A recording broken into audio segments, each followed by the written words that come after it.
नमस्कार, मैं हूं मीनू शर्मा और आप देख रहे हैं मनी टाइम। चलिए बिना वक्त बर्बाद किए करते हैं आज की बड़ी खबरों का सफर शुरू। महंगे टमाटर से राहत दिलाने के लिए सरकार ने रियायती दर पर बेचे जा रहे टमाटर की कीमत को 80 रुपए किलो से घटाकर 70 रुपए कर दी है। उपभोक्ता मामलों के मंत्रालय ने टमाटर की कीमतों में गिरावट को देखते हुए NCCF और नेफेड को 20 जुलाई से 70 रुपए टमाटर बेचने का निर्देश दिया। भारतीय रेलवे ने जनरल कैटेगरी में यात्रा करने वाले यात्रियों के लिए पेश किया सस्ता खाना। किफायती दाम पर रेल यात्रियों को मिलेगा स्वस्थ और स्वच्छ खाना। प्लेटफॉर्म पर जनरल कोच के पास स्थापित किए जाएंगे service counter. Economy meals packet की कीमत 20 रुपए और स्नैक्स और कॉम्बो पैक की कीमत 50 रुपए होगी। रेलवे ने कहा है कि जनरल कैटेगरी में यात्रा करने वाले यात्रियों को पानी की बोतल भी किफायती दरों पर उपलब्ध कराई जाएगी। महंगे कर्ज के बावजूद गैर बैंकिंग फाइनेंस कंपनियां यानी NBFC के कर्ज की मांग में जोरदार बढ़ोतरी देखने को मिल रही है। इस साल मई तक NBFCs की तरफ से दिए गए कुल कर्ज का आकार 13 लाख करोड़ रुपए से ज्यादा हो गया है, जो पिछले साल की तुलना में करीब 28% ज्यादा है। पिछले साल मई में NBFC के कुल कर्ज का आकार 10,49,000 करोड़ रुपए था। NBFCs का कर्ज सामान्य तौर पर बैंकों से महंगा होता है और उनके बांटे गए कर्ज में डिफॉल्ट की आशंका भी ज्यादा होती है। सरकार कल से शुरू होने वाले मानसून सत्र में ड्रग्स, मेडिकल डिवाइसेस और कॉस्मेटिक बिल 2023 को पेश कर सकती है। 11 अगस्त तक चलने वाले मानसून सत्र में चर्चा के लिए 21 नए विधेयक और 7 पुराने विधेयक सूचीबद्ध किए गए हैं। नया बिल 80 साल पुराना दावा और कॉस्मेटिक अधिनियम 1940 की जगह लेगा। नए बिल में फार्मा सेक्टर के लिए सख्त नियामकीय मानक और कानून लागू होंगे। इसके जरिए दवाओं, चिकित्सा उपकरणों और कॉस्मेटिक प्रोडक्ट्स के आयात, निर्यात, वितरण और बिक्री को रेगुलेट किया जाएगा। अब देश में घटिया क्वालिटी के फ्लास्क, बोतल और कंटेनर नहीं बिकेंगे। सरकार ने अच्छी गुणवत्ता वाले इंसुलेटेड फ्लास्क, बोतल और कंटेनर्स के लिए अनिवार्य गुणवत्ता मानक नियम जारी किए हैं। अब देश में बिना BIS मार्क के इन उत्पादों का निर्माण, बिक्री, आयात और भंडारण करना प्रतिबंधित होगा। नियमों का उल्लंघन करने पर 2 साल तक की जेल और 2 लाख रुपए तक का जुर्माना देना होगा।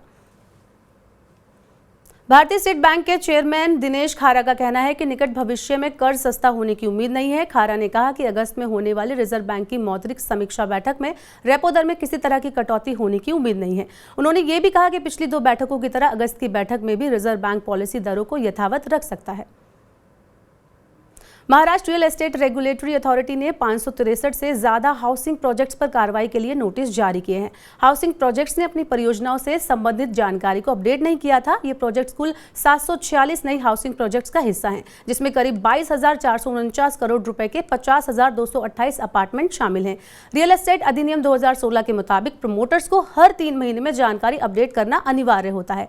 महाराष्ट्र के रियल एस्टेट डेवलपर्स रेरा नियमों का पालन नहीं कर रहे, इसलिए उन पर यह कार्रवाई हुई है। देश में साल 2030 तक सभी 2 पहिया और 3 पहिया वाहनों को इलेक्ट्रिक में बदलने की योजना है। तेजी से बढ़ते शहरीकरण की वजह से सार्वजनिक परिवहन में भी 65% इलेक्ट्रिक वाहनों के इस्तेमाल का लक्ष्य रखा गया है। वैश्विक स्तर पर इलेक्ट्रिक कार बाजार 1 करोड़ का आंकड़ा पार कर गया है। जो भी नई कारें बिक रही हैं उनमें 18% बिजली से चलने वाली हैं। चीन में ये 60% कारें इलेक्ट्रिक है, जबकि यूरोप और अमेरिका में ये दर 15% और 10% है। भारत में इलेक्ट्रिक वाहनों की बिक्री का आंकड़ा अभी बहुत कम है। देश के बैंकों की हालत अब सुधरती दिख रही है। बैंक ऑफ महाराष्ट्र और इंडसइंड बैंक के तिमाही नतीजे इसी ओर संकेत कर रहे हैं। जून तिमाही में बैंक ऑफ महाराष्ट्र का मुनाफा 95% बढ़कर 882 करोड़ रुपए रहा। वहीं इंडसइंड बैंक का मुनाफा इस दौरान 30% बढ़कर 2124 करोड़ रुपए रहा। अर्थव्यवस्था में सुधार से कर्ज की मांग बढ़ने से बैंकों की वित्तीय हालत में सुधार आ रहा है। इसके साथ ही बैंकिंग शेयरों में खरीदारी बढ़ने से बैंकिंग इंडेक्स में भी उछाल आ रहा है। शेयर बाजारों में तेजी का सिलसिला लगातार 5वें कारोबारी दिन जारी रहा। BSE सेंसेक्स पहली बार 67,000 अंक के स्तर के पार बंद हुआ।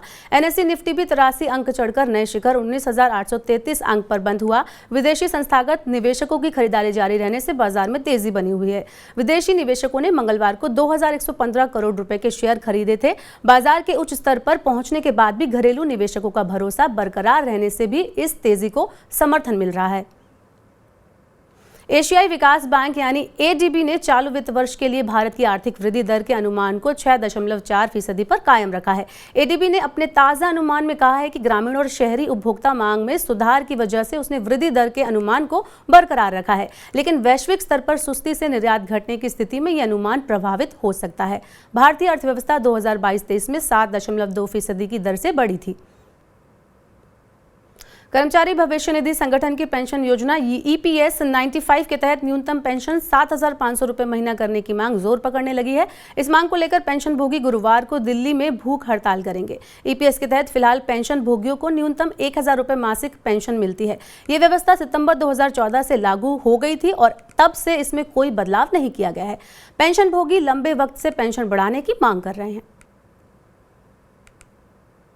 तो ये थी मनी टाइम में आज की प्रमुख खबरें। वक्त आ गया आपसे विदा लेने का। अब आपसे कल होगी मुलाकात नई खबरों और उनसे पड़ने वाले असर के साथ। आज का मनी टाइम आपको कैसा लगा हमें कमेंट बॉक्स में अपनी राय जरूर दें। अब लेते हैं आपसे विदा। नमस्कार, शुभ रात्रि।